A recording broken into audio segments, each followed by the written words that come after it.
সনির ফুল frame ক্যামেরাগুলোতে এখন যে ব্যাটারিটা ব্যবহার হয় সেটা হচ্ছে সনির NP-FZ100। এই NP-FZ100 ব্যাটারিকে চার্জ করার জন্যে সনির তরফ থেকে যে চার্জারটা রিকমেন্ড করা হয় সেটা হচ্ছে BC-QZ1।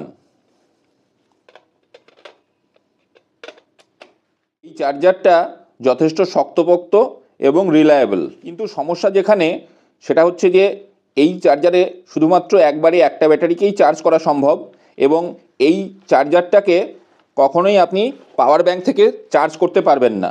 তার জন্যে আপনাকে কোনো না কোনো প্লাগে এটাকে গুঁজতে হবে। এই সমস্যাকে সমাধান করার জন্যে ডিজিটেক নিয়ে এসছে DPUC014D মডেলের চার্জার। এই চার্জারের একই সঙ্গে দুটো ব্যাটারিকে চার্জ করা সম্ভব, আবার পাশাপাশি এই চার্জারটাকে রান করার জন্যে পাওয়ার ব্যাংক বা যে কোনো মোবাইলের যে চার্জার সেটা ব্যবহার করা সম্ভব।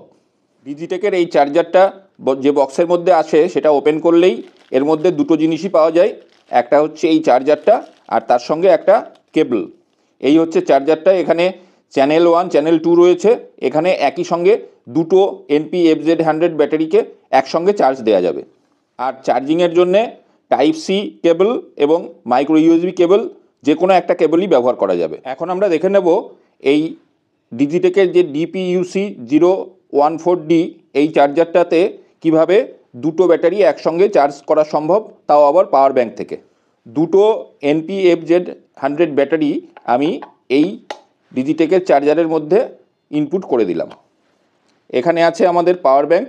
এই পাওয়ার ব্যাংকের কেবলটাকে, এটা Type-C কেবল, এটাকে আমি এর সঙ্গে অ্যাটাচ করে দিচ্ছি। দেখুন ডিসপ্লেতে দুটো ব্যাটারি চার্জ হচ্ছে, এটা দেখা যাচ্ছে। একই সঙ্গে দুটো ব্যাটারিকেই এটা চার্জ করতে পারছে।